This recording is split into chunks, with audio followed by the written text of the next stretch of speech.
Hi guys, and today I'll just do a recap on the ownership of the Sony Rx10 Mark IV. I've had it for a good few months now, and it's changed my photography generally, as in a very good way.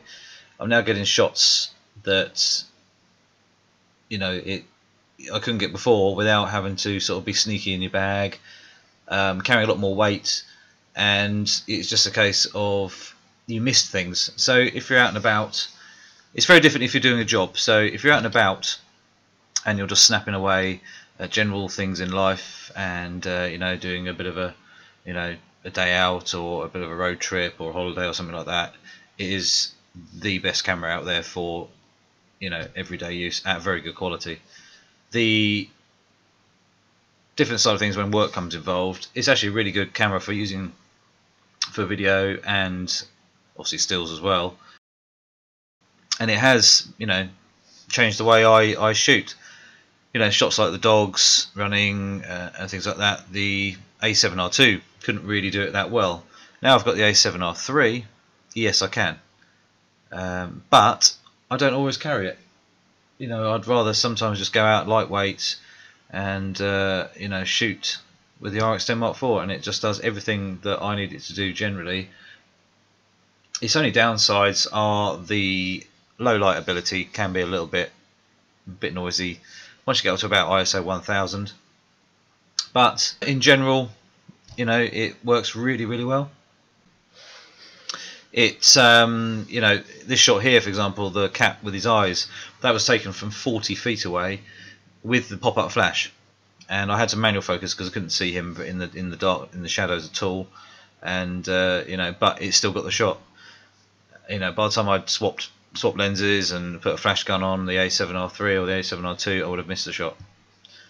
The Bodiam Castle, is for an everyday camera, it's brilliant. You can just get out and about and just snap away.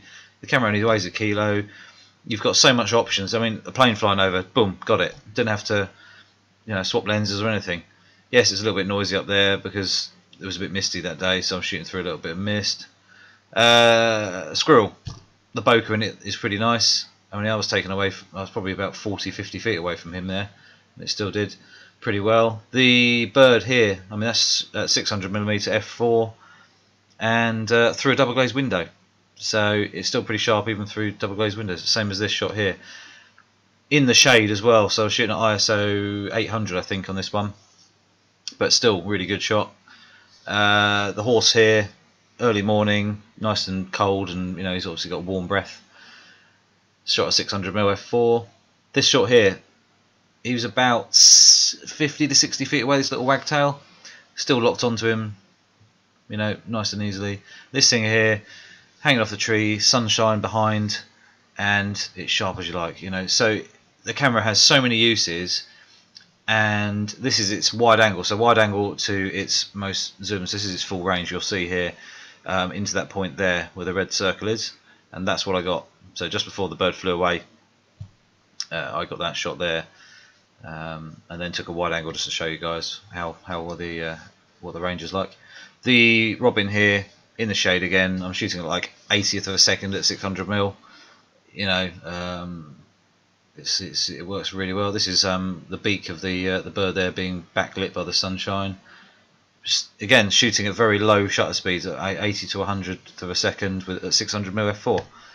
So it works really well. And these shots here, the last couple, I'm just blown by how well it shoots. It's just such a usable piece of a kit. Yes, it's expensive, but it works. I hope that sort of opened a few people's eyes, because I know loads of people are asking me questions about the camera.